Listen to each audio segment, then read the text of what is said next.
The events begin in a world where the hero once lived, a world completely destroyed by massive thunderstorms that filled the sky. Destruction and chaos spread, and monsters swarmed the land, fighting violently and relentlessly. People were forced to fight constantly against the monsters just to survive. The hero spent his entire life battling in fierce wars without rest. Despite wounds and exhaustion, the hero stood strong and defiant, staring into the horizon with unwavering will. The hero continued to face the monsters day after day, without a single truce. The battles went on month after month, with the hero fighting tirelessly. A full year passed as he grew stronger and more determined in the face of challenges. 10 whole years went by, but they felt like mere moments to him, as he kept fighting the monsters fiercely. With the power of his single sword, he was able to defeat any monster without fear. But that confidence was shattered when a terrifying beast appeared, one whose strength surpassed all previous monsters, and it defeated the hero with ease. The monster looked at the hero with disdain, and told him to surrender, for the world he was fighting for had already ended. At the moment of his defeat, the hero thought that someone must be behind all this destruction, someone manipulating everything that had happened. This mysterious being said that the hero's strength and potential were a waste, and demanded that he become his sword and tool. The hero mocked the offer and rejected it with fierce determination. Despite his wounds, the hero charged forward with courage, attacking his opponent with all his might. The battle escalated fiercely as blows were exchanged between the two. The hero kept trying to block his opponent's powerful and brutal strikes. The fight continued with intense and savage attacks from both sides. The hero showed stubborn determination in the battle, despite his multiple injuries. But the clear difference in strength remained in favor of his opponent, who deflected the hero's attacks effortlessly. The enemy declared that no matter how hard the hero tried, he would always be weak in the face of such great power. The hero received a painful and brutal blow that left him unable to endure. He was thrown back with force, unable to rise again. Despite his fall and inability to move, he chose to continue the fight. The monster stood tall with confidence and arrogance, clearly victorious.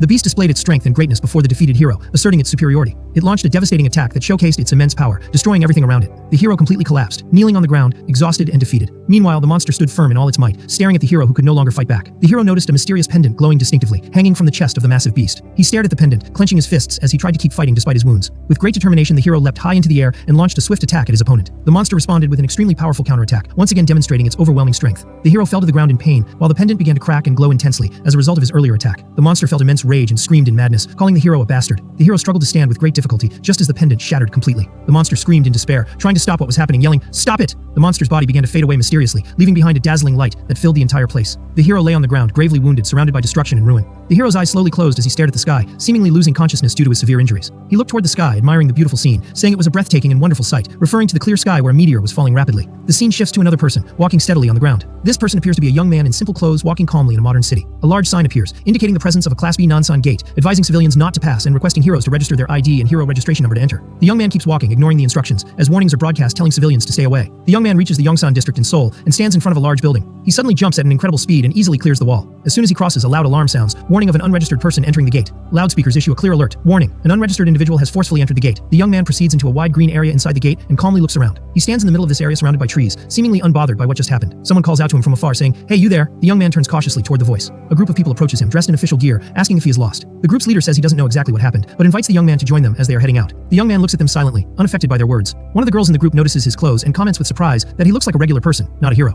Another member mocks the young man's simple attire, suggesting he might just be a luggage carrier. Another person in the group wonders aloud about the contents of the young man's large bag, expressing curiosity and disbelief. In the end, they scoff, saying he's probably just a baggage carrier left behind by the heroes who entered earlier, though they don't seem fully convinced by that explanation. The young man continues speaking with the group he encountered, explaining that he fully understands what they're saying, but he just arrived and doesn't wish to leave immediately. One of the group members responds with a mocking laugh, saying he had already told them the young man was careless and had been abandoned by the others. The group leader steps in with a serious tone, telling the young man that he has met many people like him before and understands exactly how he thinks when entering a gate. He goes on to advise the young man not to be reckless and to begin his journey in a low-level gate first, as what is shown in the media and online is very different from what actually happens. He also tells him to get a hero license and pass the test first, especially since the Namsan gate is classified as rank C. He recommends starting with F rank gates instead. However, the young man responds coldly to the advice, saying he recognizes their good intentions, but isn't really grateful for their concern. The group falls into stunned silence, shocked by his rude and provocative response. One of the members becomes extremely angry, wanting to confront the young man for his apparent arrogance, while the others try to calm him down. Eventually, the group decides to ignore him, concluding that someone like him will only learn through harsh experience. The young man recalls in his mind what the leader had said about the danger of gates, and how reality is much harsher than what people see in the media. Suddenly, a massive monster, with a towering build appears directly behind the young man, threatening him. The monster lets out a terrifying roar, preparing to attack, while the young man stands confidently, not even turning to look, facing the incoming assault.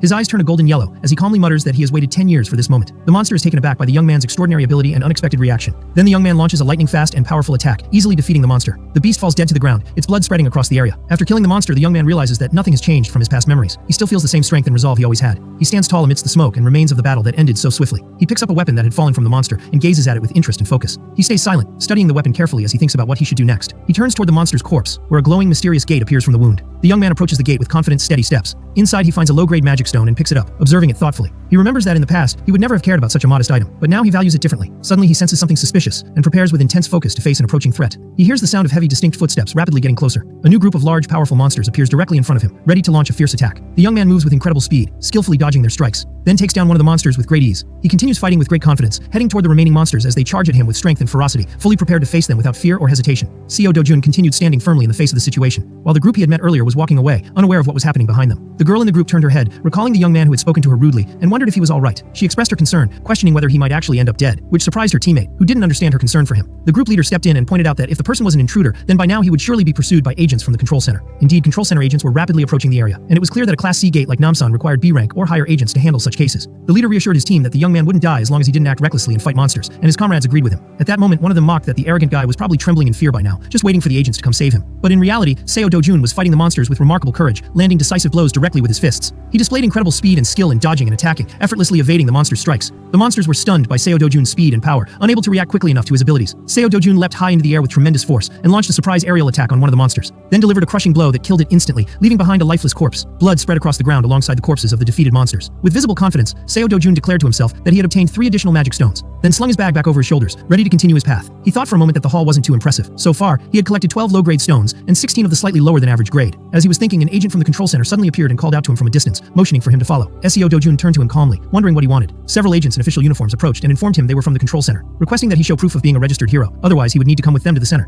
Seo Dojun responded mockingly and dismissively, questioning if they really were from the control center. One of the agents firmly demanded that Seo Dojun comply with their orders immediately. At that moment, Seo Dojun showed clear irritation with their persistence, responding sharply that they were seriously annoying. The agents began to grow tense due to Seo Dojun's reaction. One of them told his colleague to bring the cuffs so they could detain him, insisting that he cooperate. They warned that if he refused, they might have to use physical force. Indeed, one of the agents grabbed Seo Dojun's arm in an attempt to restrain him, while another warned him that any injuries resulting from his resistance would be his own responsibility, and that it would be best if he just came with them quietly to the control center. Seo Dojun continued his confrontation with the control center agents, effortlessly deflecting the agent who had tried to restrain him. The agent was shocked by Seo Dojun's unexpected strength. Seo Dojun looked at them coldly and told them not to bother him and to leave immediately. The rest of the agents quickly attempted to intervene, drawing their weapons to subdue him by force. They used special batons, releasing a 4th rank magic seal in an attempt to restrict his movements. Seo Dojun noticed the strength of the magic used and commented to himself that it might be effective against monsters like orcs, but it wasn't enough to stop him. Seo Dojun swiftly overpowered one of the agents, grabbing him with ease, causing the agent to scream in intense pain. He turned to the remaining agents with a serious tone, warning them this was their last chance, and that if they didn't want to get hurt, they should back off immediately. The agents tried to attack again, but Seo Dojun moved at incredible speed and struck first. He successfully deflected their simultaneous attacks with little effort. They attacked again, but he countered and pushed them back with direct, powerful blows.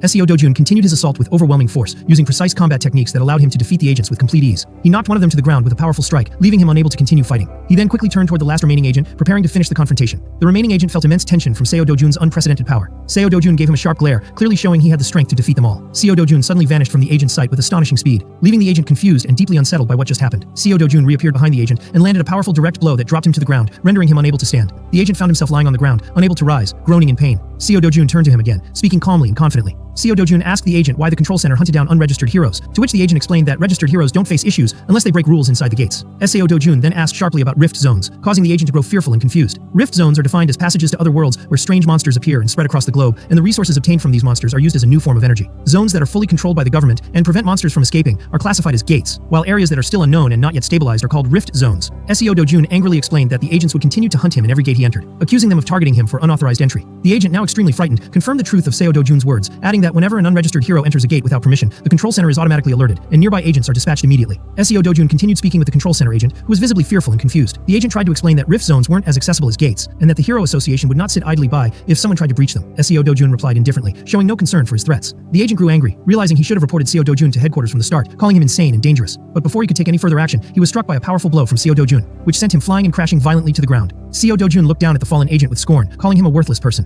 As the agent began to rise with difficulty, he screamed in rage, vowing to kill Seo Dojun the next time they met. At that moment, the scene suddenly shifted strangely within Seo Dojun's mind, revealing a distorted and mysterious image of someone screaming loudly. Seo Dojun began to hear a voice, close to a scream, expressing great suffering. He felt as if he were gradually losing consciousness, being pulled into something unknown, and began to wonder if this was death. He then recalled seeing the clear features of his former self before he had entered this body, eyes calm and staring directly at the old Seo Dojun. He was suspended in the air, surrounded by a strange light, as if trapped between the sky and the earth. That figure then calmly asked for Seo Dojun's name. The former Seo Dojun introduced himself, saying he felt he was on the verge of death. He added quietly that if his request was granted, he would disappear peacefully without causing trouble. But the other man firmly rejected the request. Seo Dojun was surprised by this statement and didn't know how to respond at first. The other explained that he had no more attachment to life, that after fighting for 10 years, he had been betrayed by a comrade he trusted. His country was completely destroyed, and he lost his friends and family as well. He spoke with deep sorrow about a life that felt meaningless no matter how hard he tried. He then addressed Seo Dojun directly, asking him whether he felt the same way. Seo Dojun expressed his hope that the lives of those family and loved ones who remained wouldn't turn out like his own, even if his life had been miserable. The other sighed and asked Seo Dojun, with interest, what he truly wanted, in the simplest possible terms. Seo Dojun placed his hand on his chest and said clearly that what he truly desired was something he hadn't yet expressed. Then the scene shifted once again to reveal the Gasan Digital Complex in Gumcheon District, Seoul, now known as the Hero Complex, where businesses trading in gate-derived products far outnumber IT companies. Seo Dojun walked calmly through the street amid the bustle of people and the noise of everyday life. He stopped in front of one of the shops, wondering to himself whether this would be the right place to take his next step. At a store specializing in buying monostones, a young clerk greeted Seo Dojun with a routine welcome. Seo Dojun explained to the clerk that he wanted to sell the monostones he had collected. He emptied the contents of his bag onto the table, revealing a collection of magic stones still stained with traces of blood. The clerk was surprised and visibly uncomfortable at the sight of the blood on the stones, silently grumbling about how people should clean their stones before bringing them in. Nevertheless, he calmly informed Seo Dojun that he had quite a lot of stones, and that it would take some time to sort through them. The clerk offered Seo Dojun a cup of coffee while he waited, to which Seo Dojun replied curtly that anything would do. Seo Dojun sat and drank his coffee with calm detachment, while the clerk busily sorted through the stones. Once finished, the clerk detailed the contents: 12 low-grade stones, 16 mid-grade stones, and 5 slightly high-grade stones. He then announced that the store's commission was 40%, bringing Seo Dojun's total payout to around 6 million won. Seo Dojun cut him off angrily, objecting to the high commission rate and pointing out that he was the one who did all the hunting and hard work, so why should the store take 40% of the earnings? The clerk replied with a smug smile, explaining that other stores usually take 45%, and that this was actually a better deal. He then told Seo Dojun that if he didn't want to sell, he could take the stones and leave, challenging him by saying he wouldn't find a better deal anywhere else. Seo Dojun responded coldly and decided not to complete the transaction, taking his stones to sell elsewhere. But as he turned to leave, the clerk quickly grabbed his arm, demanding payment for the sorting, the coffee, the blood cleaning, and the cleaning towel, amounting to a total fee of 360,000 won.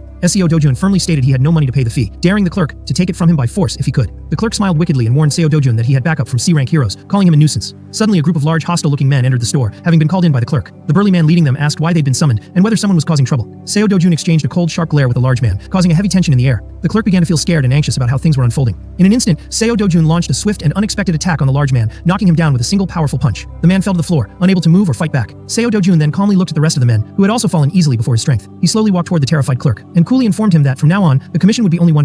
Seo Dojun gave the clerk a chilling, quiet smile, instructing him to handle things more smoothly and respectfully in the future. As he left, he promised the clerk that he'd be back again later. The scene then shifts to Seo Dojun's family home, where he threw a large sum of money onto the table in front of his grandmother and sister, who were both shocked at the sight. His grandmother asked in clear amazement where all this money had come from, stunned and bewildered by what her grandson had done. Seo Dojun sat comfortably on the floor, trying to justify the large amount of money he had given to his grandmother and sister by saying that he had lent it to a friend some time ago, and that friend had used the money in a very successful project. His grandmother looked at him with suspicion, feeling that the story didn't sound realistic. She asked him, clearly doubtful if he really had a friend like that. Seo Dojun tried to ease her doubts by explaining that this friend was someone from his past, from a different place where he had grown up. His grandmother appeared to accept the explanation as she held the money, but she still seemed uneasy. His younger sister Onyong excitedly asked him if that meant they were rich now. Seo Dojun smiled warmly and replied calmly, assuring her that from now on, they were indeed rich. His grandmother and sister were overjoyed by the news, dancing and celebrating together inside the house with visible happiness. Seo Dojun watched them celebrating, but deep inside he felt a sense of unease, remembering the request made by the other Seo Dojun that his family live in a completely safe place. He had wished for his family's eternal safety, but the entity vanished before it could answer that request. Then, he recalled the moment when he first woke up to discover that he had become Seo Dojun after once being someone else in a ruined world. Seo Dojun thought about how the safest home in Korea costs around 110 billion won at current market prices. He considered that he wasn't obligated to fulfill a one-sided promise, yet he remained determined to achieve his goal. He told himself confidently that once he regained his full strength, that huge amount of money would be nothing to him. Seo Dojun then remembered that everything in this world, from gates and rifts to monsters, was far weaker than what he had faced in his previous destroyed world. Horrifying monsters he had fought before appeared in his mind, and he noted that his current strength hadn't even reached 10% of what it once was. At that moment, his thoughts were interrupted by the sound of a loud, violent knock on the door, followed by a voice calling out loudly, asking for Seo Dojun. Seo Dojun calmly told his grandmother to stay inside with his sister and decided to go out and confront whoever was at the door. He stepped outside to find two large men waiting for him at the doorstep, their aggression and hostility immediately apparent. The two men demanded that Seo Dojun repay the money he had borrowed previously, stating that the amount owed was very large, up to 45 million won. Seo Dojun instantly realized these were debt collectors the real Seo Dojun had once borrowed money from to pay for his grandmother's hospital bills, and that the amount had now grown significantly. The men aggressively insisted that he hand over all the money he had recently earned from the gate, as per the contract between them. As the two tried to force him to pay, Seo Dojun landed an incredibly powerful punch on one of them with surprising speed. The other man was stunned by Seo Dojun's unexpected speed and power, visibly shaken by the sudden attack. Seo Dojun approached the second man menacingly, stating that he had already paid over 9 million won, and in fact, he should be the one asking for his money back. The man backed away in fear, asking in shock and disbelief whether he was really the same Seo Dojun he used to know. Seo Dojun didn't answer his question. Instead, he gave him one final firm warning and told him in a clearly threatening tone to inform his boss that he would be visiting him soon. In a bustling shopping mall filled with people moving between various stores, a large display of plush toys suddenly appears on the shelves of a retail shop, arranged in an attractive manner. The young girl, Onyong, gazes at the toys with excitement and joy, wondering to herself if she can really buy a new doll. Seo Dojun smiles gently at his little sister, assuring her that he already bought her new clothes and that she can now get anything she wants. Seo Dojun starts reflecting on his emotions, realizing that the mixed memories he shares with the original Seo Dojun have influenced his previously dull and numb feelings. He continues watching his little sister, Onyong, and thinks that what he feels might just be sympathy. Still, he admits that the original Seo Dojun was truly kind to his half-sister, Onyong. Onyong remains standing excitedly in front of the toys, unable to easily choose one. At that moment, Seo Dojun silently vows to at least protect the heart of the original Seo Dojun, who loved his little sister deeply. Onyong finally picks out a small toy and asks Seo Dojun if she can have it. When she holds up the little doll to show him,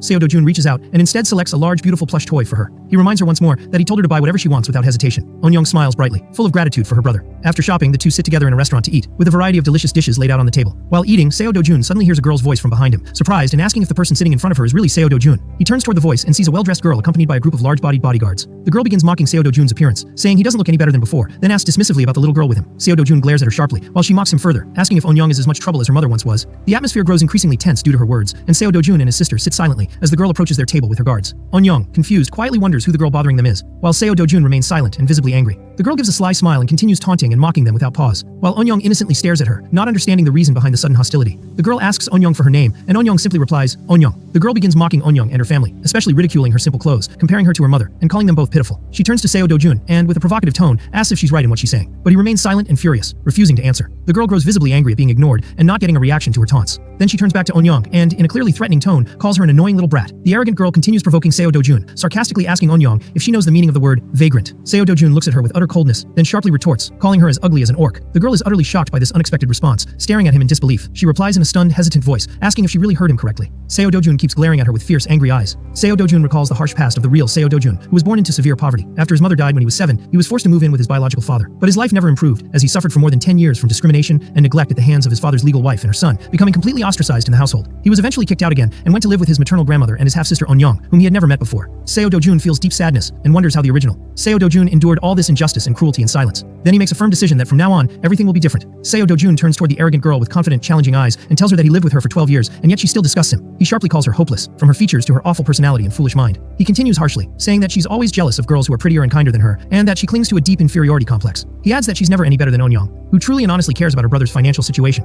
The girl looks at him in anger, her face clearly showing the shock of his biting insult. She screams furiously, demanding to know what he just said. Suddenly everyone hears a woman's calm voice saying, Do-jun, it's been a long time. A sophisticated, elegant woman approaches them, her confidence and strength immediately apparent. The girl is stunned when she sees her, crying out, Mom, and rushing over to her, complaining tearfully about what Seo Do-jun said to her. But the mother responds harshly, telling her to be quiet and to stop behaving in such an inappropriate way. Ignoring her daughter's actions, the mother turns to Seo Do-jun with a seemingly gentle tone, asking if he's all right. As Seo Do-jun leaves, the mother chides him in a voice that sounds sympathetic, saying that even if he's busy, he should still visit the house from time to time. Inside, Seo Do-jun is filled with anger, thinking about the hypocrisy of this woman who hurt him the most for 12 years. The mother continues provoking him, claiming that his father worries about him a lot, and expressing her disgust in an obviously insincere way. Seo Do-jun turns to her with a furious glare and tells her bluntly that their relationship is not the kind that allows her to ask about him or interfere in his life. Then he sharply tells her to get out of his sight immediately. The woman feels deeply insulted and humiliated in front of everyone by Seo Do-jun's firm and powerful response. She leaves, overcome with anger and embarrassment, while her daughter stands behind her, stunned by this sharp and humiliating confrontation. As the woman walked away angrily, she wondered to herself if this person was really the Seo Do-jun she used to know, the one who would always lower his head even when beaten for no reason. Her daughter hurried after her, calling out and asking her to wait for a moment. Meanwhile, Seo Do-jun quietly turned to his sister, On-young, and told her it was time to leave, and she immediately agreed. Seo Do-jun thought confidently to himself, declaring internally that the Seo Do-jun, who used to remain silent and endure abuse, was completely gone, warning his enemies that it was in their best interest to realize that quickly. The car carrying the woman, her daughter, and the guards sped away from the scene. Inside the car, the girl started yelling in anger, demanding to know why they left like that, and insisting that Seo Do-jun be punished for what he had done. The girl continued to complain loudly to her mother, angrily asking if she knew what Seo Do-jun had said to her, but the mother ignored her and coldly addressed one of her guards, saying, Chief Lee. The mother turned to the guard and sharply asked why Seo Do-jun was still alive. Guard Lee nervously replied that the report stated Kang Cheol-woo had already left Seo Do-jun in the rift zone. The mother screamed in furious rage, saying that Seo Do-jun was supposed to be dead and wondering how he could still be alive. Guard Lee immediately apologized and promised to investigate the matter again. The girl was shocked by what she heard and began questioning her mother about what she meant by saying Seo Do-jun should be dead. But the mother gave no reply and remained silent, ignoring her daughter's question. The girl was left stunned and screamed at her mother in disbelief. Did you really try to kill Seo Do-jun? Then, completely shocked, she continued, her voice filled with anger and jealousy, asking if her mother still had feelings for Seo Do-jun. The mother exploded in fury, grabbing her daughter's face and shouting vehemently that she had absolutely no feelings for him, warning her that neither her grandfather nor her father must ever find out about this. She threatened her daughter violently and warned her not to interfere again, making it clear that this matter concerned her alone and she would handle it herself. The daughter was terrified and left speechless. Internally, the mother continued to seethe with rage, vowing to herself that Seo Do-jun dared to challenge her, even though he was just a worthless, illegitimate child. She decided that she would make him disappear at any cost. The story flashes back to 10 years ago, when rift zones first appeared. These zones caused dangerous monsters to emerge, attacking and mercilessly killing people. The world fell into extreme chaos as a result of these events. However, the situation gradually began to stabilize, with the emergence of heroes who were able to fight back against the monsters. From the monsters, people obtained magical stones called mana stones, which became the world's new source of energy. After that, nations started transforming these dangerous rift zones into organized gates. Now the entire world revolves around gates and heroes, with the whole industry centered on these gates.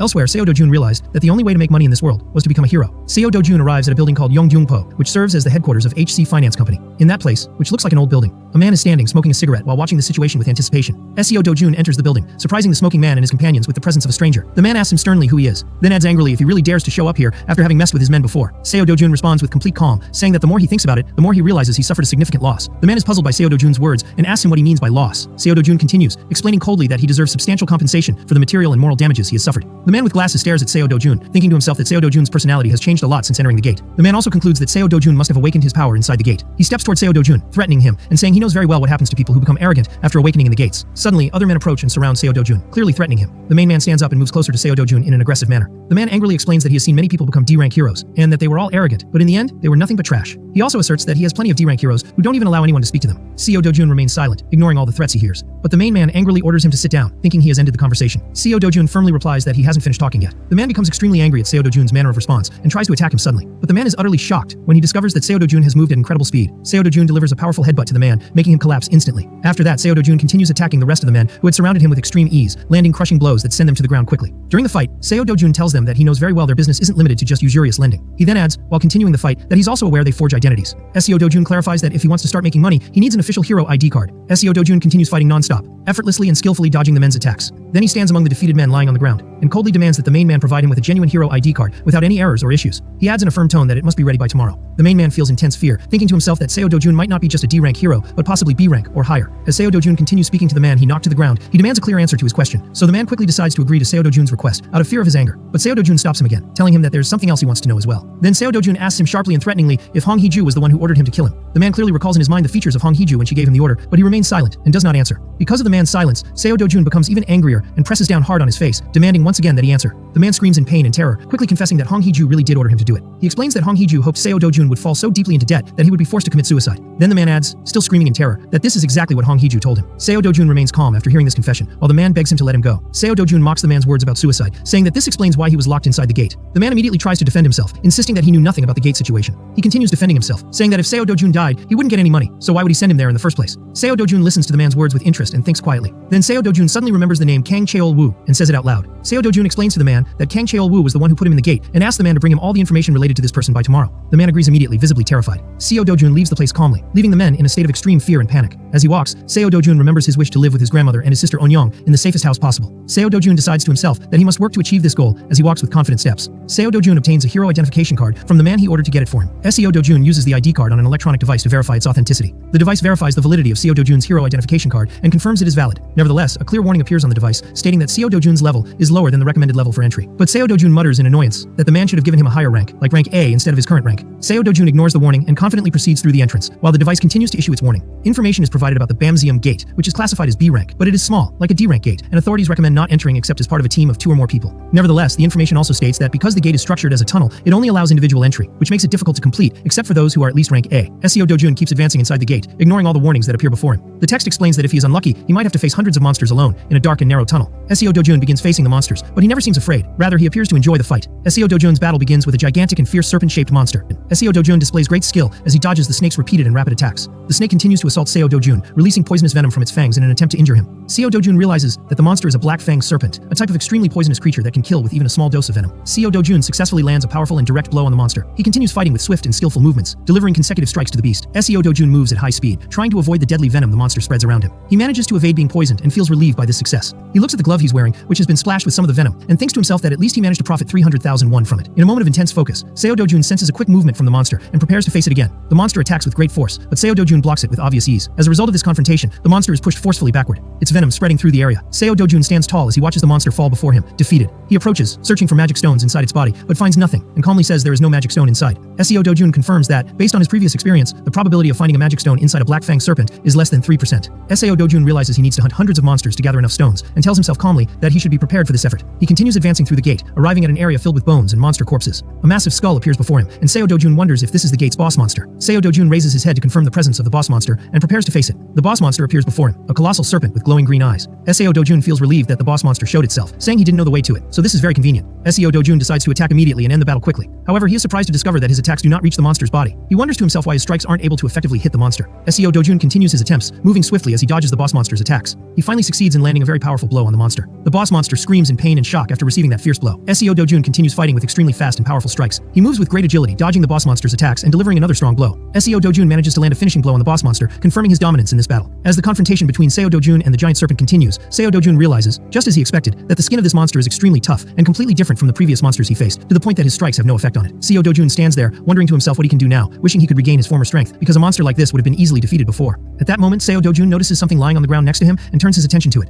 He approaches to discover that the object he noticed is an old sword lying on the ground. Seo Dojun examines the sword closely and decides that, even though it is old, he has no other option but to use it. Seo Dojun confidently picks up the sword from the ground, remarking that the value of a sword lies in the skill of the one who wields it, not in its quality or age. Now, Seo Dojun prepares to face the monster using the sword, saying that he will borrow this weapon for a while. Seo Dojun attacks the monster fiercely with the sword, delivering a powerful strike to the monster, which seems unable to respond. During his assault, Seo Dojun tells the monster that it should consider it an honor to be destroyed by his hand. The monster lets out a loud scream of pain after receiving the blow from Seo Dojun. Seo Dojun continues delivering successive sword strikes, asserting his complete control over the battle. These consecutive attacks cause severe damage to the monster, which is now clearly losing the fight entirely. After the confrontation ends and the monster falls, Seo Dojun notices a stone falling quickly from the monster and catches it before it is lost, feeling relieved because losing the stone would have been a disaster. Seo Dojun moves away from the defeated monster, calmly watching its corpse as he examines the sword he used. He notes that it's a bit short for a longsword, but says that the sword could be useful if its edge were sharpened a bit. Seo Dojun leaves the area, expressing his satisfaction with the results he achieved, considering them better than what he got in the previous Namsen Gate. Seo Dojun exits the gate late at night, feeling annoyed that a single B-rank gate took him so long to complete. Seo Dojun tells himself firmly that regaining his strength is now his top priority. Seo Dojun feels relieved that his old comrades did not see him in his current state, which he considers weak compared to what he once was. The scene shifts to a monostone shop, where a man takes out the stones he collected and places them on the table. The shopkeeper tells the man that he has a good number of stones, but reminds him that the usual commission is 40%. The man tries to object, saying that this commission is too high, and asks the shopkeeper to lower it since he is a regular customer. The shopkeeper clearly responds that the store's commission is the lowest among other shops, and that the base commission at the gate center is 5%. The shopkeeper also confirms that the store keeps no sales records, meaning the man won't have to pay any taxes on the amount he receives. The man agrees, convinced that this really is to his benefit. After that, the man curiously asks the shopkeeper what happened to his face, which clearly looks injured. The shopkeeper replies angrily and with frustration that he doesn't want to talk about it, explaining that a crazy person broke into the place, beat the guards badly, and injured him as well. The customer jokes that maybe the defeat was because the guards he hired were only C rank, and explains to him the difference in real abilities at each rank. Then the man wonders whether the abilities of someone working as a shop guard could ever compare to those of a hero who risks his life fighting monsters. The man leaves the shop with a smile, telling the shopkeeper that they are not strangers, and that he can ask for his help anytime he needs it. Seo Dojun continues on his way calmly inside the shop after the other man leaves. The employee who was previously beaten notices his presence and is overcome with terror when he sees him again. The employee's face shows clear signs of fear and shock. Suddenly the employee screams, pointing at Seo Dojun and telling the large man next to him that this is the person who assaulted him. The large man is surprised by the accusation and looks at Seo Dojun, wondering if this young man was really the one who caused all this chaos, describing him as tall and handsome. The large man approaches Seo Dojun angrily and asks if he was the one who caused trouble in the place, emphasizing that it's inappropriate for a hero to hit a regular person. The employee feels confident and relieved, believing that the large man is a veteran hero with 7 years of experience and that Seo Dojun won't be able to face him easily. But Seo Dojun responds with utter coldness, telling the large man to mind his own business and leave immediately. The large man and the employee are both utterly shocked by Seo Dojun's bold and unexpected response. Seo Dojun continues speaking calmly, provoking the large man by sarcastically asking if he really intends to avenge the employees he beat up. The man feels intense anger and thinks to himself that he needs to teach Seo Dojun a harsh lesson.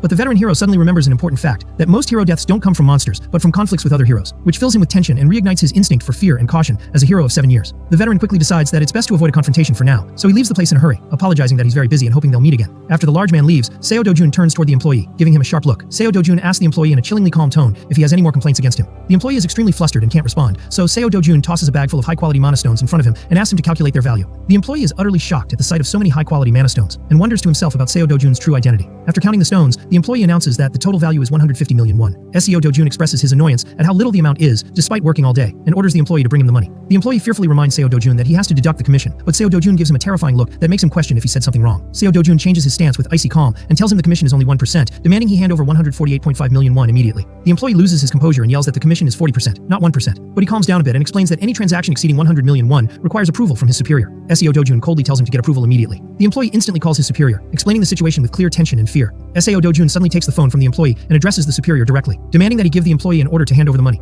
The superior tries to ask for the phone back so he can clarify the situation, but Seo Dojun angrily throws the phone hard against the wall. In the end, Seo Dojun tells the employee that the superior understood the matter well and ordered him to bring the money, leaving the employee speechless in the face of Seo Dojun's clear threat. The employee gives in to Seo Dojun's clear threat, agrees to his demand in a quiet voice, and hands him the large amount of cash he requested. Seo Dojun calmly leaves the shop after receiving the money, and with a mocking smile, tells the employee that they should make another good deal next time as well. A strong-built man arrives at the shop, and sharply asks the employee why he didn't answer his phone, and what he meant by the call he received earlier. The employee, now completely broken and distressed, tells the man that he can't continue working anymore, and announces his resignation. The employee looks at the phone shattered against the wall, desperately repeating that he just can't endure this any longer. At that moment the phone rings again, and the employee turns toward it nervously, feeling frustrated and hopeless. On the other end of the call, the same man speaks, and asks a girl named Hyun Jo-yeon to come immediately. Hyun Jo-yeon appears, a girl with elegant purple hair, confidently walking through the street while drawing admiring looks from the people around her. When Hyun Jo-yeon enters the shop, the employee is utterly shocked and screams in disbelief when he sees her. Hyun Jo-yeon smiles calmly and assures the employee that she is indeed Hyun Jo-yeon, the one he was called to meet. The employee realizes at that moment that Hyun Jo-yeon is a 4th-ranked hero in Korea, and vaguely remembers that she is his boss's niece, wondering why she came to this place. Hyun Jo-yeon explains to the employee that she came because her uncle complained to her about a severe headache caused by a hero who forced him to sell mana stones. Hyun Jo-yeon seriously asks the employee to tell her all the details about what happened in the shop. Meanwhile, Seo Dojun is busy trying to regain his former strength through training and meditation, knowing that regaining his power is the most important thing at this stage. Seo Dojun realizes that mana in the current world is much scarcer than in the world he previously lived in, and he believes that regaining his full strength may take as long as 3 years or more. Seo Dojun thinks it would be good if he could get some good equipment to help him during this period, but he notices that the equipment available in this world is very limited and of medium mediocre quality. Suddenly, a violent tremor shakes the house, and Seo Do-jun's grandmother screams in terror, thinking it's an earthquake. His little sister On-young screams in fear, asking if what's happening is really an earthquake. At that moment, Seo Do-jun quickly realizes that what's happening isn't an ordinary earthquake, but something far more dangerous. Suddenly, huge cracks appear in the sky, and a massive rift forms in the air above the city. Seo Do-jun watches what's happening with great concern, fully aware that this is the emergence of a new and dangerous rift zone. Seo Do-jun hears his sister On-young calling out to him in panic, yelling, "Brother!" The scene shifts to the Seoul Hero Association building, where the monitoring team receives urgent news of a new rift appearing in the Mapo district. The team leader realizes the severity of the situation when he discovers that the rift appeared in a residential area, and he is deeply worried about the possibility of civilians who are not heroes entering the rift. The leader explains with fear that if any civilian enters the rift zone, no one else can enter, and if the civilian dies inside, a wave of monsters will pour out of the rift zone into the city. He emphasizes that if that happens, the entire city of Seoul will be in imminent danger, threatening everyone's lives. Elsewhere, Hong Hee-ju appears in a state of intense anger, slamming the table forcefully and screaming that it would have been better if she had killed that bastard herself instead of complicating things and paying money to get rid of him. Hong Hee-ju yells at director Lee, ordering him to make sure Kang Chae-woo is killed, adding that if he fails to kill Seo Do-jun, they will have to pay back the money they received 10 times over. Director Lee agrees and assures her that he will personally oversee the matter until the mission is completed. Meanwhile, the scene shifts to Seo Do-jun, who finds himself in a dense forest filled with tall trees, standing in the middle of it, deep in thought. Seo Do-jun finds it hard to believe the place he is now seeing before him. Seo Do-jun lies down on the ground and remembers that this forest is the Batisqua Forest, which he used to visit often as a young child. Seo Do-jun walks through the forest, observing everything around him, from the trees and plants to the blowing wind, feeling amazed at how closely the place resembles his memories. Seo Do-jun notices that the mana in the air is abundant, and that the shape of the sky and clouds is also exactly the same as in his old memories. Seo Do-jun decides to leave the forest in a certain direction, hoping he will find something he expects to see.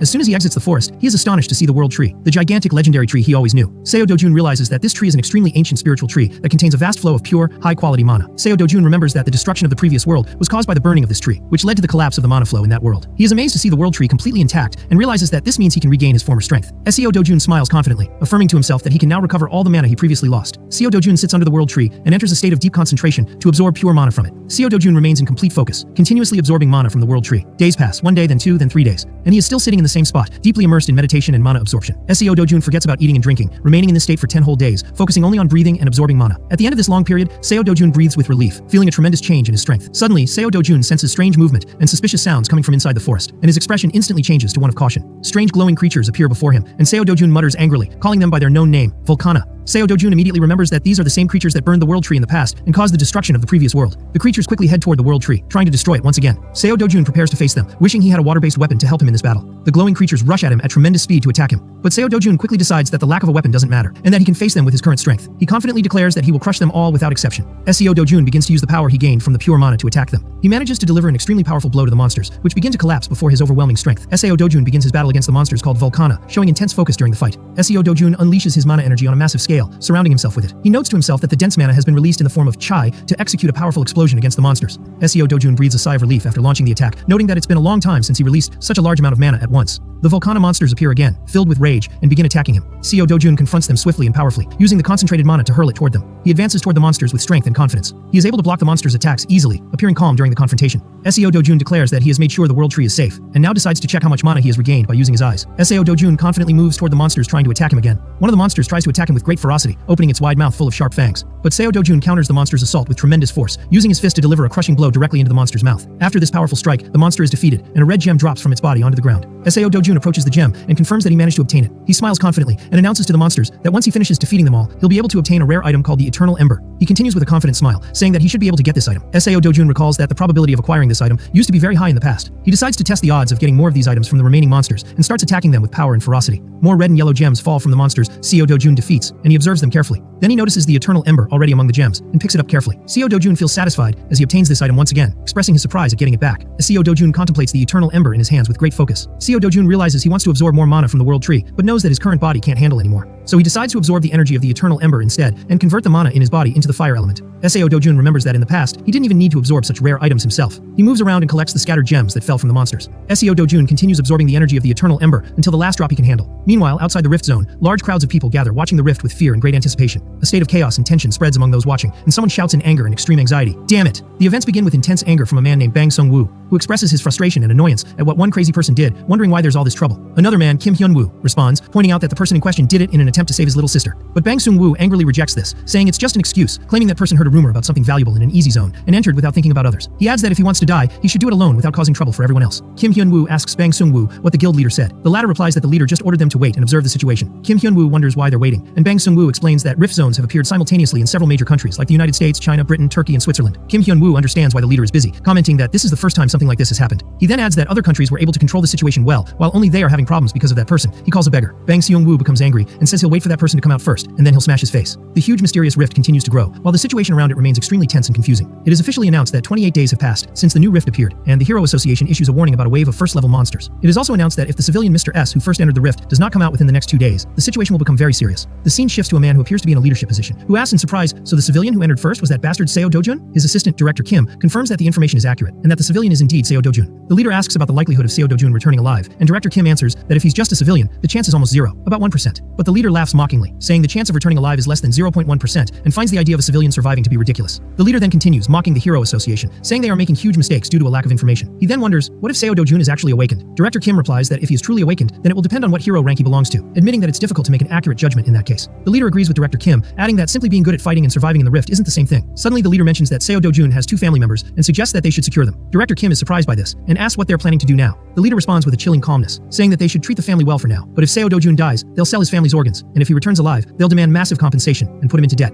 Meanwhile, Seo Do-jun continues his deep focus on absorbing energy from the world tree inside the rift. Seo Do-jun feels a huge change in his body and power after absorbing the energy of the eternal ember, and wonders to himself how much time has passed so far. He confirms that he has already absorbed hundreds of eternal embers. He declares to himself that he can now use fire element mana whenever he wants. He affirms that his resistance to fire has increased dramatically, and considers that he's in a much better state than he was in the past, when he was called the Swordmaster. Seo Do-jun touches the world tree with deep contemplation, recalling the past and comparing it to the present. With words of gratitude, Seo Do-jun thanks the world tree for the energy and strength it has given him. The story continues with Seo Do-jun expressing deep gratitude to the world tree for the strength and energy it gave him. Then he begins gathering the red mana stones he obtained during his battle with the monsters, and places them in a small bag. Seo Do-jun looks at the world tree and says to himself with sadness that he might not see it again after this time. But then he tells it that if they ever meet again, and it is in danger, he will protect it no matter what it takes. Seo Do-jun exits the rift to the outside and notices that the area is completely devoid of people, wondering if everyone has left in preparation for the coming monster wave. Then Seo Do-jun senses a rather strong aura in a certain direction and immediately decides to head toward it. He moves at great speed toward that aura. Meanwhile, Bang Seung-woo and Kim Hyun-woo are seen standing and talking together near the rift site. Seo Do-jun notices their clothes from a distance and realizes they are from the same group he met before at the previous gate, and he thinks that if he gets caught by them, it would be very troublesome. Seo Do-jun decides to use his new power and releases a powerful fire blast toward them. The flames reach quickly and cause a huge explosion that surprises everyone. Kim Hyun-woo is astonished and shouts in surprise, wondering about the source of the sound, worried that it might be a fire. Panic spreads among the group as they go to check for any civilian injuries, while everyone tries to flee and retreat from the area quickly. Bang Seung-woo and Kim Hyun-woo are left in a state of shock and anger, and Bang Seung-woo furiously wonders why there is fire in this place. At the same time, Seo Do-jun calmly walks away from the area, observing the flames he set, thinking about the quality and precision of the fire. Seo Do-jun silently mentions the name Kosak and wonders if he would be impressed by this fire if he saw it. Then Seo Do-jun remembers the past, saying that Kosak would definitely have been very pleased to see this fire, as he was the strongest fire mage on the continent. At that moment, Kim Hyun-woo senses something strange and suddenly stops, telling Bang Seung-woo, "Wait." Kim then notices that the rift is acting abnormally and informs Bang Seung-woo. Everyone looks at the rift with astonishment and deep concern as it begins to change its shape in a strange and suspicious way. Bang Seung-woo becomes extremely tense as he wonders what is happening to the rift. Everyone's amazement grows as they notice that the rift is gradually disappearing from its place. During this time, Seo Do-jun quietly walks away, leaving the area with confident steps, carrying his bag of stones. He glances back slightly with a serious look, expressing his determination and confidence in himself and in what he has achieved. A breaking news report airs in the city about the sudden disappearance of the new rift that had appeared in the Mapo district earlier this morning, with an aerial shot of the city and a striking building in the background. The announcer declares that today marks the 28th day since Mr. SCO, an unregistered resident of Zone Z, entered the rift. The Hero Association, which had been anticipating a massive monster wave, was shocked by this unexpected disappearance and has launched a full investigation into the cause. At the same time, the news reports that a mysterious fire has broken out in a junkyard near the location of the rift. Some people in the streets begin commenting sarcastically that bastard Seo Do-jun must have died inside the rift. Some believe he got what he deserved, while others argue that it's common sense to stay away from a rift when it first appears. Another person calmly replies that someone has already lost their life and that such talk is unnecessary. One of them answers that people are lucky the disappearance of the rift saved Seoul from turning into a war zone. Seo Do-jun, walking in disguise under a hat, silently observes the situation and thinks to himself that if the rift is gone forever, he may never see the world tree again, but admits that maybe it's better this way. He raises his eyes to the sky and thinks that there is always something worth protecting, no matter what happens. Seo Do-jun then heads toward the HCS Finance Company building in Yeongdong-po. Inside, 2 men are talking, saying that Seo Do-jun is definitely dead, and therefore the old woman and the little girl, his grandmother and his sister On-young, are as good as gone too. One of them replies that if they're unlucky, the family's organs will be sold. As for the grandmother, she's finished, but if the girl grows up, the boss might find some use for her in the future. Seo Do-jun enters the building in disguise and coldly asks the men where their boss is. The boss, Kim, appears outside, walking with ease and confidence. He believes everything is calm now that Seo Do-jun is dead, and asks his assistant about his schedule for the day. The assistant informs him that he has a lunch appointment followed by a meeting with Director Baek in the evening. The boss smiles confidently and asks his assistant to call Ms. Kang and prepare the new girls, if any are available. He climbs the stairs, unaware of what awaits him. Suddenly he's stunned to see one of his men being violently attacked and thrown aside. The boss looks on in shock and fear as he sees blood streaming from the man's face after the sudden blow. He finds the man lying on the ground before Seo Do-jun, who stands firmly facing everyone. The man rises, coughing up blood, and faces Seo Do-jun, who orders him to crawl toward him like a dog. Terror appears on the boss's face as he hesitates to obey the command. Seo Do-jun continues humiliating the boss in front of everyone, kicking the table hard again to assert his dominance. Seo Do-jun then mockingly asks the boss if he didn't hear him properly. The boss crawls on the ground toward Seo Do-jun, who is sitting cross-legged on a chair, and then commands him to bark like a dog. Seo Do-jun tells him that someone like him doesn't deserve to be treated like a human and orders him to bark as loudly as possible. The boss, Kim, is forced to bark repeatedly like a dog, screaming in fear and humiliation in front of everyone. The boss's men in the room hear Seo Do-jun demanding their leader to bark louder and more clearly. In the end, the humiliation deepens as the boss continues barking loudly, while everyone watches the scene in horror and disbelief. Seo Do-jun sits back, relaxed, and scolds the men around him. calling them hypocrites who grovel before him and pretend to be obedient, yet are ready to stab him in the back at the first opportunity. He turns to Hwang Chang-seop and addresses him sharply, sarcastically asking if he thinks this is the first time he's dealt with trash like him. President Hwang Chang-seop begins to beg Seo Do-jun for mercy, pleading for forgiveness, and promising to serve him loyally like a dog for the rest of his life. But Seo Do-jun refuses to hear his pleas and shouts at him to shut up, delivering a powerful kick that sends him flying. Seo Do-jun then turns to the assistant with glasses and calls out to him saying glasses, which catches the man off guard. He tells him that he is the president now and advises him not to waste his life working like a dog under someone as lowly as the former boss. Seo Do-jun gestures toward the former president lying motionless on the floor and tells the new assistant that getting rid of garbage like him isn't difficult. The assistant with glasses hesitates and says that the former president has many connections and that suddenly taking over might raise suspicion. The assistant continues to plead for mercy and to give the president another chance, prompting Seo Do-jun to snap back angrily, asking why he's so slow to understand. Seo Do-jun then reminds the assistant of their usual methods of eliminating people, like dumping them into the sea or disposing of them in scrapyards. He threatens everyone that if they don't get rid of the former president, he will throw him into a gate to become monster food. President Hwang Chang-seop continues begging Seo Do-jun for mercy, repeatedly promising that he'll serve him like a dog. But Seo Do-jun completely ignores his desperate pleas, as Hwang remains on his knees, groveling. Seo Do-jun thinks to himself that he should finish Hwang Chang-seop now to avoid future trouble. Then he sighs, wondering if he has grown too soft or lenient. Seo Do-jun extends his hand toward Hwang Chang-seop and tells him to come to him. Hwang approaches slowly and hesitantly. Seo Do-jun grabs him and coldly says he accepts his apology for the past. Then he adds that from now on, he'll treat him like an older brother. But Hwang is suddenly stunned. Flames suddenly ignite in Hwang Chang-seop's hand, causing him to panic in terror. Seo Do-jun stares into Hwang's eyes and tells him this is his last chance. As the flames blaze in Seo Do-jun's eyes, Hwang's terrified reflection is visible in them. Seo Do-jun slams Hwang Chang-seop to the ground with great force, leaving him writhing in pain. Seo Do-jun leaves the building, delivering a final warning to everyone. If anyone dares to harm his family again, he will kill them all. He commands them to guard his family for the rest of their lives, without pause. Meanwhile, official news reports declare that Seo Do-jun has been confirmed dead in the rift, according to the government, the judo app, and multiple media outlets. Seo Do-jun quietly sits in a public place, reading the news on his phone, seeing his own death being reported everywhere. He thinks to himself that even if he announced he was alive, it would only cause more chaos and problems. He decides to take his time to reflect, while his little sister Eun-young sits happily in front of him, enjoying her meal with great delight. Seo Do-jun feels joy as he watches Eun-young enjoying her food so cheerfully and innocently. Eun-young expresses her joy and excitement about moving to a new place. Seo Do-jun tells her that she will be going to kindergarten like the other kids, and that she'll start school next year as well. But suddenly, sadness appears on Eun-young's face, and she falls completely silent. Seo Do-jun notices her sadness and asks in surprise if she doesn't want to go to kindergarten. Eun-young responds with deep sorrow, saying that the kids there make fun of her because she doesn't have a mother or father. Seo Do-jun goes quiet, visibly affected and saddened by what his little sister said. After a moment, he gently and softly tells her that it's okay, and she doesn't have to go to kindergarten or meet those mean kids. She can go straight to school next year instead. Eun-young's expression immediately changes, and she smiles happily, asking with delight if she really doesn't have to go to kindergarten. Seo Do-jun calmly confirms and agrees with her. Seo Do-jun thinks to himself that maybe the solution is to send her to a prestigious private school where no one would dare to mock her or look down on her. He then remembers a previous moment at the motel where he had scolded his assistant, the one with glasses, for making his grandmother and younger sister stay in a motel, asking if he had any common sense at all. The assistant tries to justify it, saying the motel is owned by them and therefore very safe, but Seo Do-jun cuts him off and tells him not to waste his breath with excuses. Inside the room, Eun-young screams with joy when she sees her brother Seo Do-jun enter. She and their grandmother run to him and hug him tightly with happiness and longing. The grandmother grabs Seo Do-jun's hand firmly and says with a trembling voice that she can barely believe he's really back, almost crying from joy and emotion. Meanwhile, Eun-young continues crying as she repeatedly calls out to her brother, Appa, Appa.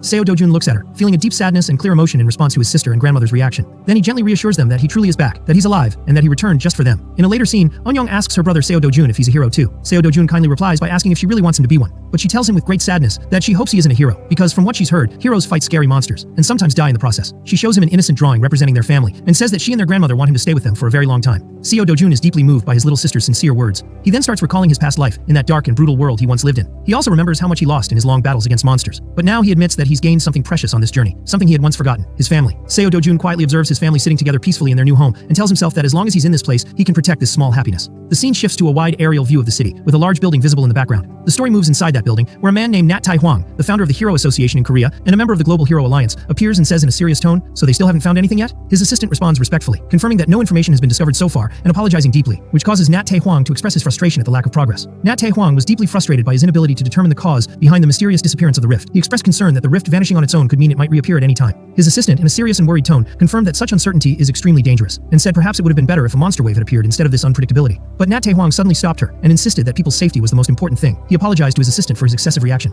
It was explained that Nat Tai-hwang is ranked among the top 100 heroes in the world. He is the founder of the Korean Hero Association, and a senior member of the Global Hero Union. It's also noted that he could have become president if he wanted to, but he has no interest in the position. He is described as caring only about protecting citizens, and being prepared for emerging rifts. Nat Tai-hwang instructs his assistant to continue investigating the matter thoroughly, no matter how long it takes. She then informs him that the owner of the house near the rift site has agreed to sell the property, which gives Nat Tai-hwang some relief. He also asks her to ensure the owner receives a generous additional payment, so they don't feel bitter or resentful, emphasizing that compensating them for losing their home is well worth it. Nat Tai-hwang then anxiously wonders what is really going on, especially since the rift didn't just appear in Korea, but in several other countries at the same time. His assistant confirms that the United States and China have already managed to control the rifts that appeared in their territories, but the real problem now lies in the United Kingdom. She explains that most of Britain's strongest heroes have already been sent to confront rifts elsewhere. Suddenly, an urgent alert appears on Nat Tai-hwang's device, and he looks at it in shock and horror. The breaking news announces a new and dangerous rift has appeared in the United Kingdom, and that a state of emergency has been declared there. Citizens are advised to stay alert. The scene shifts to the street, where Seo Do-jun walks unnoticed among the crowd, staying in disguise. Seo Do-jun heads toward a store that specializes in buying mana stones, where he notices large promotional banners advertising high prices for stones. As soon as Seo Dojun enters the store, the employee screams in terror upon seeing him. The employee shouts for the manager, pointing at Seo Dojun and saying that the person he thought was a bird at first is actually a human. The manager asks if he's referring to that specific person, then turns to Seo Dojun angrily and asks if he's the one who forced the employee to sell stones while he was away. But Seo Dojun responds calmly and sarcastically, saying he arrived at just the right time because he has a large number of mana stones he wants to sell, and he had hoped to find someone high-ranking who could handle the transaction. He throws his heavy bag of mana stones onto the floor with force, creating a loud thud. The manager looks at the stones and assumes they're low-grade like the last time, deciding he won't deal with Seo Dojun again. He tells him to leave immediately. Seo Dojun is surprised by the manager's reaction and sharply asks if he doesn't want to do business with him. The manager insists angrily that dealing with Seo Dojun at just a 1% commission is unreasonable and results in major losses. He says he won't work with him again. But Seo Dojun responds calmly and confidently, saying the manager will regret that decision, with a clear look of challenge on his face. The manager retorts that it's impossible to reason with him, adding that there's a reason the gate center charges a 5% fee, and says there's no point explaining anything to someone like him. He insists on his position and orders Seo Dojun to leave the store and never return, making it clear he wants no further dealings with him. As Seo Dojun emptied his bag onto the floor inside the store, a large number of red mana stones spilled out. Both the employee and the manager were astonished upon seeing such a vast quantity of valuable stones. Then the manager noticed a particularly special stone among them, known as the Hero Mana Stone, which is rumored to be worth over 1,000 times the annual income of an average person. But Seo Dojun calmly responded to their amazed looks, saying that if they weren't interested in buying the stones, he could simply forget it and leave. The properties of the Hero Mana Stone were clearly explained, being an extremely rare stone with immense power and tremendous monetary value. A story was mentioned about a well-known drug dealer from Mexico named Karezaman, who once tried to dismantle mana stones to create drugs, but while doing so, the mana stone's power awakened him as a hero for the first time. Since then, these stones have become highly important to heroes because of their incredible strength and ability to enhance mana.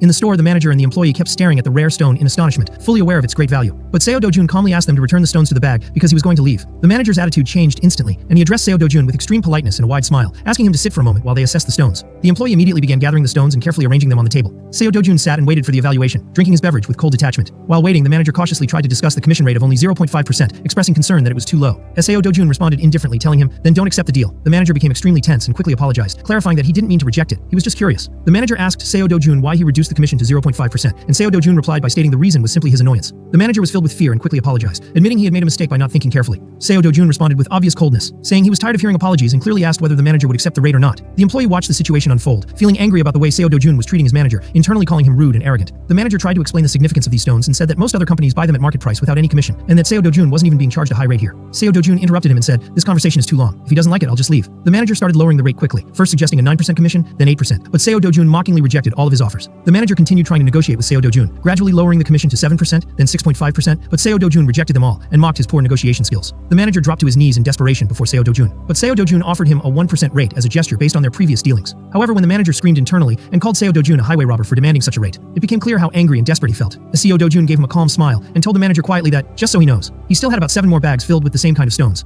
At that moment, the manager's attitude changed completely. He shouted at the employee to hurry and bring the contract immediately, realizing the value of the deal he had almost lost. Seo Dojun looks at his phone and thinks that achieving the dream of buying a house worth 110 billion won no longer seems impossible, given the amount of money he has managed to gather so far. But he soon faces a new problem. He can't obtain high-quality mana stones just from regular gates. He thinks to himself that it would be great if he could enter rift zones freely, as they are the main source of high-grade mana stones. Suddenly, Seo Dojun's phone emits a loud notification sound. The store manager, concerned, asks if a monster wave has broken out. Seo Dojun looks at the phone, and it turns out the message is about a new monster wave emerging in the United Kingdom, specifically in the southern region. The alert advises all travelers and business people to immediately revise their plans. A sarcastic smile appears on Seo Dojun's face, and he internally describes those who failed to control the situation as incompetent. Seo Dojun then walks down the street, recalling that in the past, when he was a hero who followed official orders and instructions, he would have rushed immediately to help contain the rift zones. But now he tells himself that he no longer lives that way. In another scene, Onyang and her grandmother sit around the dining table, visibly surprised by the luxurious spread of food before them. The grandmother, looking at the menu in disbelief, wonders aloud if it makes sense for 100 grams of meat to cost 250,000 won, clearly worried about the price of the meal. But Seo Dojun calmly and confidently tells her that he made a lot of money this time, so they can eat without worry and enjoy as much as they want. Onyang looks extremely happy as she starts eating the delicious food, clearly enjoying the taste and showing her joy openly. On the other hand, the grandmother remains hesitant and seems concerned about the high cost of the meal. Ignoring his grandmother's concern, Seo Dojun asks the waitress to bring more of the most expensive meats on the menu.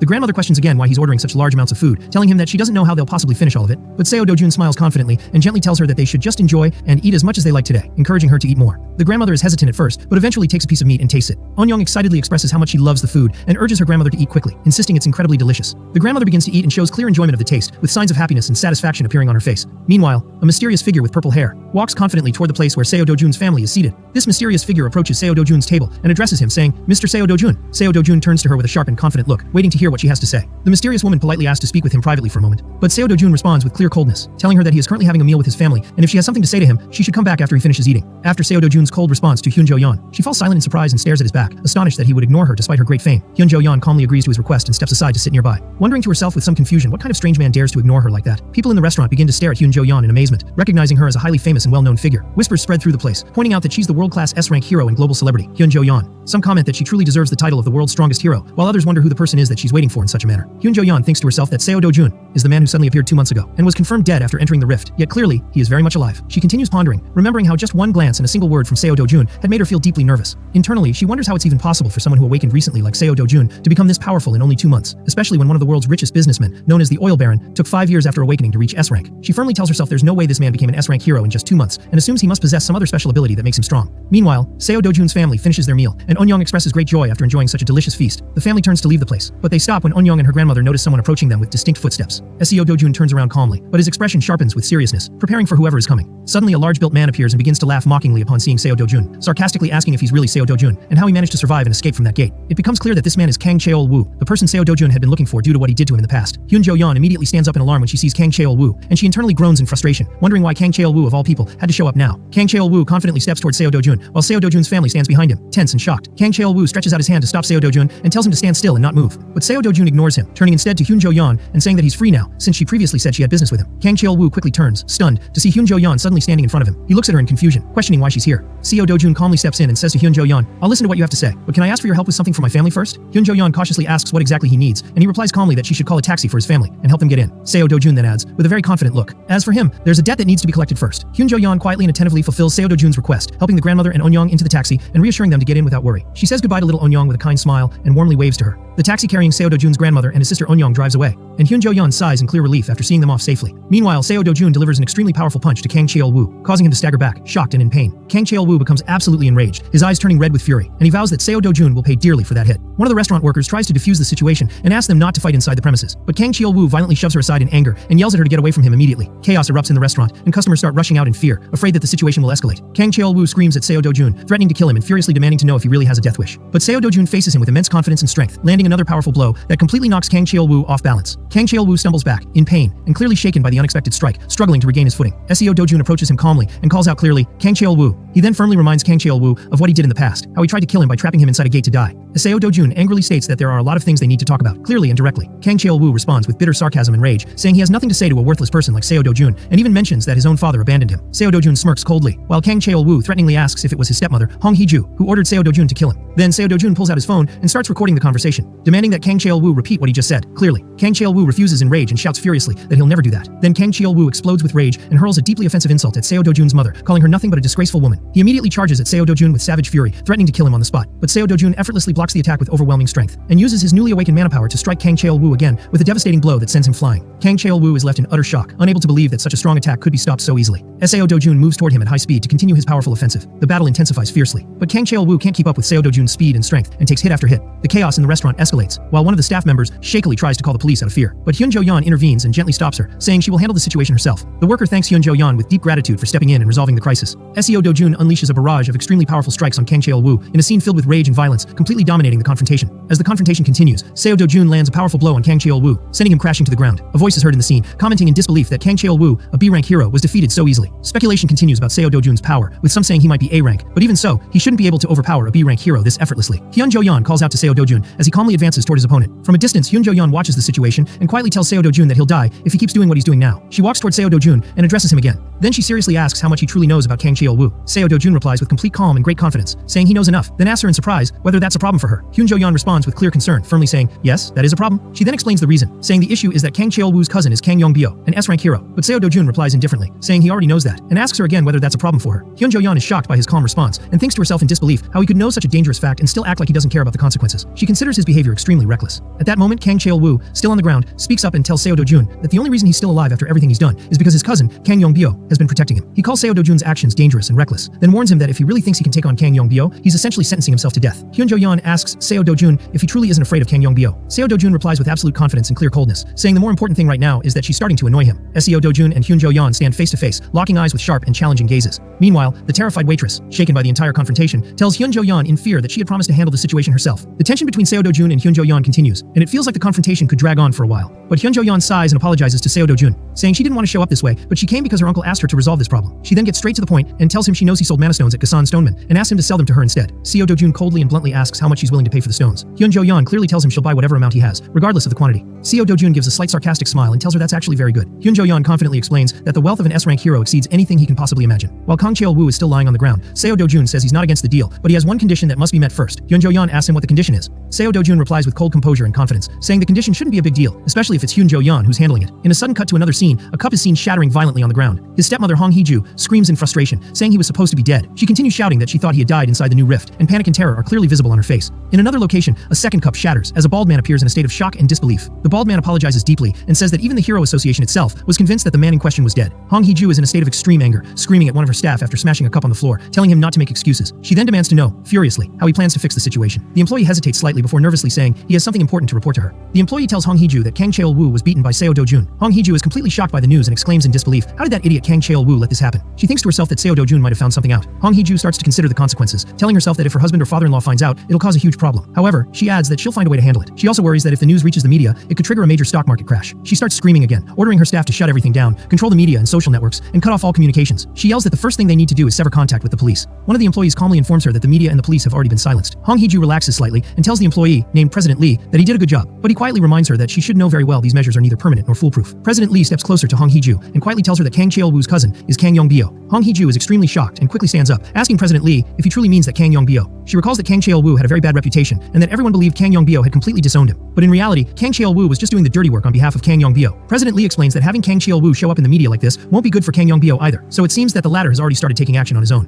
Hong Hee-ju instructs President Lee to arrange a meeting with Kang Yong-bio immediately. President Lee confirms he understands. Then, Hong Hee-ju calmly tells him that HC Capital, run by Hwang Chung-seop, has betrayed them and asks if that's true. President Lee confirms it is, and that Hwang Chung-seop is now protecting Seo Do-jun's family. Hong Hee-ju becomes visibly furious and orders President Lee to contact Prosecutor Park immediately. She declares furiously that Hwang Chung-seop will pay dearly for choosing Seo Do-jun's family over her. The scene shifts to another part of the story, where it's revealed that there are currently 37 active rift zones in South Korea. Out of these 37 zones, 5 are on the verge of transforming into full-fledged gates, while the others can only be entered by officially registered heroes. Hyun Jo-yeon is shown presenting her hero ID card. Her identity is verified and she is granted access. The staff member wishes her good luck on her mission. Hyun Jo-yeon enters the rift zone with a group of people. Seo Do-jun suddenly appears, wearing a hood that conceals his face. He thinks to himself that this zone has only one entrance, and despite that, they're guarding it extremely well. Another hero appears, Young In-ju, an A-rank hero from the Korean Hero Association and leader of the Bobby Guild. He speaks to Hyun Jo-yeon, saying she was the one who suggested they hunt in the rift zone first. Hyun Jo-yeon calmly replies that she had no other choice and couldn't just stand by doing nothing. She suddenly stops and notices someone standing in their path. It turns out to be Seo Do-jun, standing in the middle of the road waiting for them. At that moment, she recalls when Seo Do-jun previously told her he had just one condition, to be allowed to enter the rift zone. In return, he promised to sell her all the stones he obtained inside, on terms favorable to her. Hyun Jo-yeon wonders to herself in disbelief whether Seo Do-jun came to such a dangerous rift zone just to collect stones, thinking it's pure madness. But she reminds herself that in any case, she needs the hero monostones produced by the rift, so she doesn't care much about his reasons for entering. Hyun Jo-yeon and her team enter the rift zone, which appears filled with trees and a calm atmosphere. Jung In-ju asks her who the person she spoke with was. Hyun Jo-yeon coldly replies that he's just someone she knows. Jung In-ju speaks with Hyun Jo-yeon and sarcastically asks if Seo Do-jun is really just someone she knows, as she claims. She jokingly adds whether he might actually be her boyfriend. Hyun Jo-yeon replies with clear irritation and firmly tells her that it's not what she thinks. She explains that she simply owed Seo Do-jun a favor from before and just wanted to repay the debt. Jung In-ju is surprised by Hyun Jo-yeon's words and asks in disbelief how an S-rank hero like her could possibly owe anyone anything. Hyun Jo-yeon repeats herself, looking slightly annoyed, and says it's something like that, trying to shut down the topic quickly.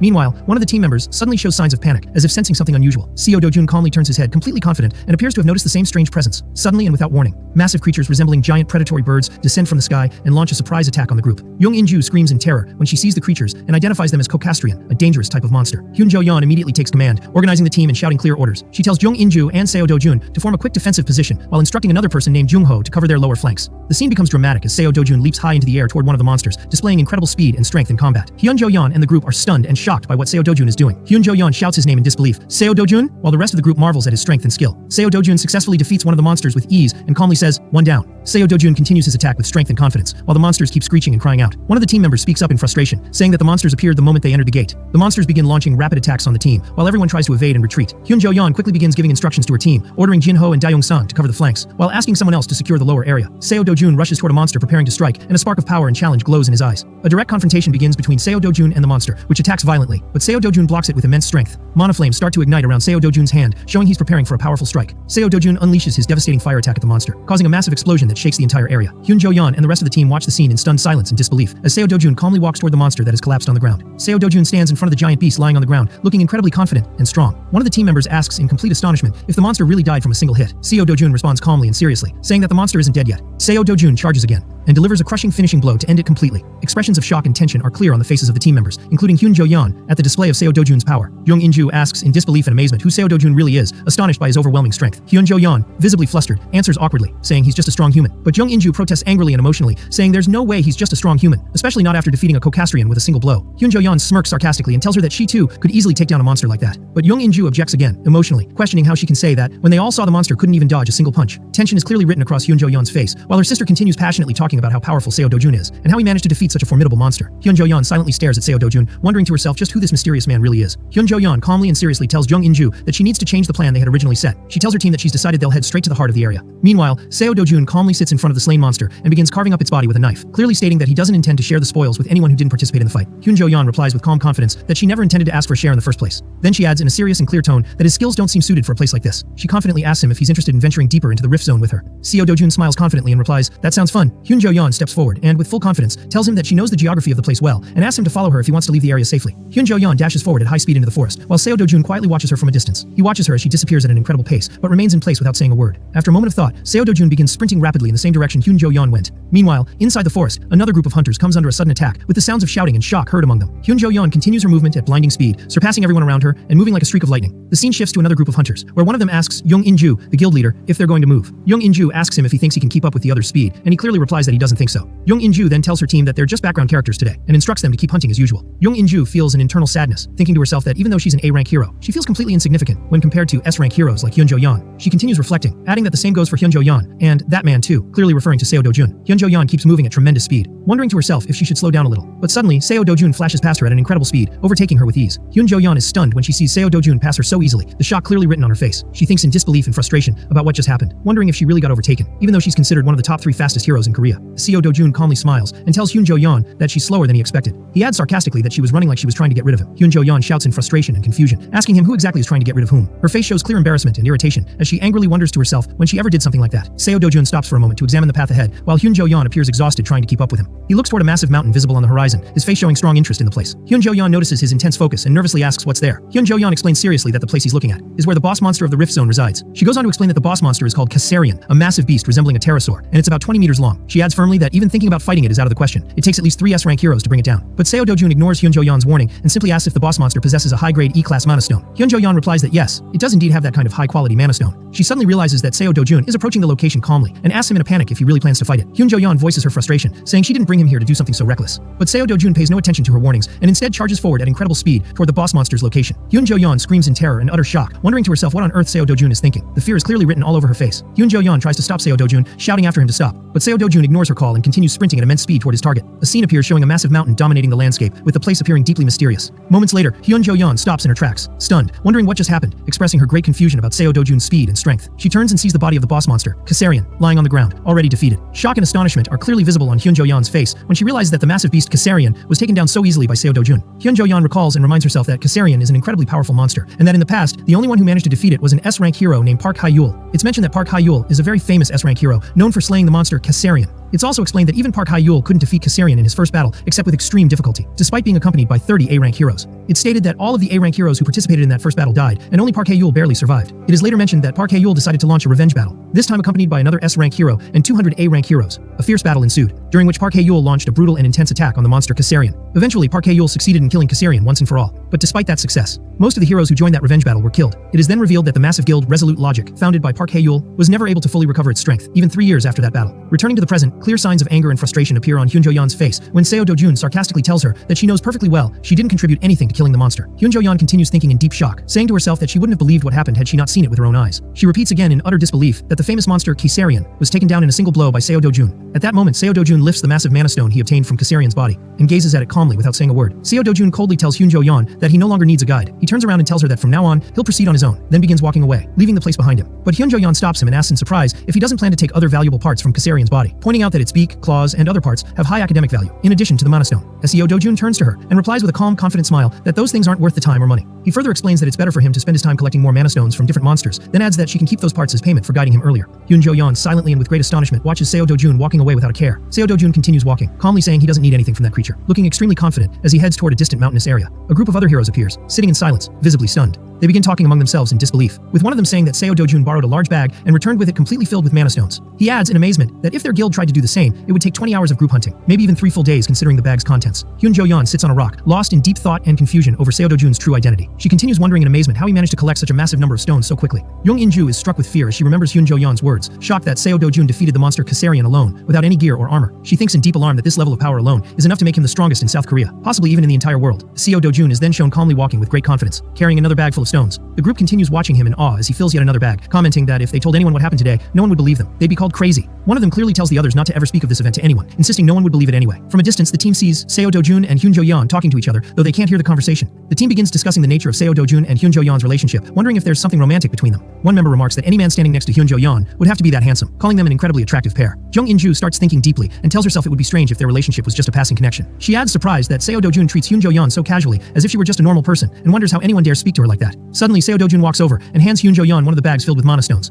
Hyun Jo-yeon is taken aback by Seo Dojun's action, staring at him in shock as he walks away without saying a single word. Jung In-ju, in utter surprise, asks the team why Seo Dojun left so suddenly without even saying goodbye. Hyun Jo-yeon, still stunned, confirms that he really did leave without speaking. Jung In-ju then asks about the bags Seo Dojun left behind and whether he really gave them all away. Hyun Jo-yeon begins explaining what happened exactly. She says that when she told Seo Dojun he'd become incredibly famous if word got out that he defeated Caesarion, he replied that he wasn't interested in fame and told her to handle it herself. The entire team reacts with visible shock and disbelief upon hearing this. Jung In-ju, utterly baffled, asks what kind of person Seo Dojun really is. Hyun Jo-yeon remains silent, staring off into the distance, once again wondering deeply with curiosity and confusion. Just what kind of person is he? The scene shifts to Park Ha-yul as he delivers powerful repeated strikes to a sandbag. Park Ha-yul continues his assault with all his might, screaming with a tremendous force that reflects his determination. He charges forward with fierce intensity and lands an extremely strong punch, causing a massive explosion. After the training ends, Park Ha-yul appears extremely exhausted and furious, and one of the onlookers comments that he seems to be in a bad state. Park Ha-yul is introduced as an S-rank hero in the Korean Hero Association and the leader of a guild called Sweet Life. At that moment, a man in a formal suit approaches him, asking him to calm down and reminding him of a popular saying, "The frog that crouches the longest jumps the farthest." The man continues explaining that patience in tough times will only increase his fame and reputation. Park Ha-yul agrees with the man and says he'll make everyone who underestimated him pay the price. The man assures him that as his power builds up gradually, it will eventually explode one day. The man goes on to say that this day will certainly come, and when it does, everyone will kneel before Park Ha-yul. He adds that no one knows better than Park Ha-yul how to defeat the monster Caesarion.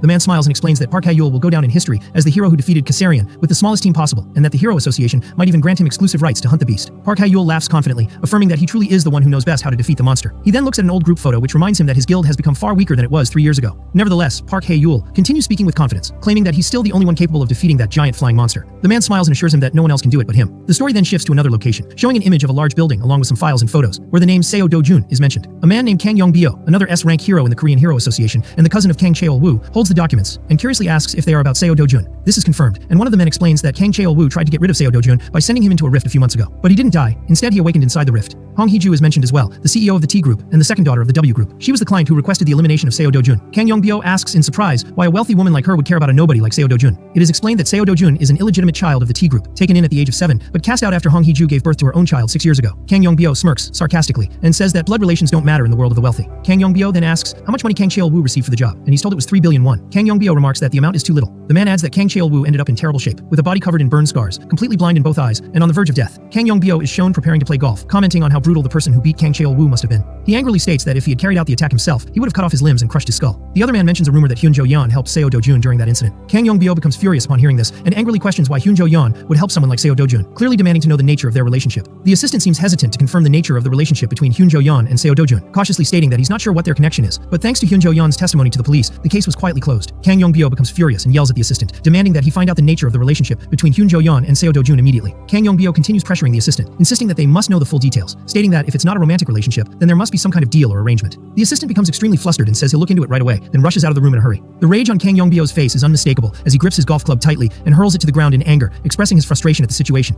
Kang Yong-bio thinks to himself that Hong Hee-ju will soon come looking for him, since she'll want to hire him for the job Kang Cheol-woo failed to complete. A sly, confident smile appears on his face as he tells himself that she's a rich woman with plenty of money, so he'll benefit greatly from this situation. Meanwhile, Seo Dojun is shown walking alone at night under the moonlight, heading toward his new home. He thinks to himself that hunting in rift zones is far more effective than hunting in gates. He realizes that from now on, he'll need Hyun Jo-yeon's help to enter and exit rift zones. Hyun Jo-yeon is then shown talking to Seo Dojun about the mana stone they obtained from the monster Caesarion. She says that selling the stone would cause the media to chase after them day and night to find out who killed the monster, so for now, she prefers to keep it hidden. She also tells him that if he wants fame, she won't stop him, and asks what he intends to do about it. Seo Dojun smiles calmly and tosses her a bag full of mana stones he collected from the rift. He then decides internally that he must find another way to access the rift zone without relying on Hyun Jo-yeon. Seo Dojun decides to return to the new home prepared for him by Hwang Chang-seop to rest there for the time being. Upon entering the house, he immediately notices something strange that makes him feel uneasy. He closely examines the shoes at the entrance and confirms that there are strangers inside his home. Suddenly, his little sister Onyong screams with joy and shouts, "Appa!" when she sees him. Seo Dojun turns toward the room to find a group of men in black suits standing suspiciously behind Onyong. Eun-young and their grandmother. The expression of the man sitting at the center clearly shows he holds a high position. Eun-young runs toward Seo Do-jun at full speed and clings tightly to him, repeatedly calling out Appa, with visible fear. Seo Do-jun calmly and cautiously asks the men who they are and what they're doing there. The seated man calmly introduces himself as Prosecutor Park Cheol-young from the Seoul District Prosecutor's Office, then asks Seo Do-jun if he knows someone named Hwang Chang-seop. Seo Do-jun remains silent and tense, while Eun-young clings to him in fear over what's happening. The prosecutor informs Seo Do-jun that he is under emergency arrest on suspicion of involvement in illegal high-interest lending operations run by Hwang Chang-seop through HC Capital.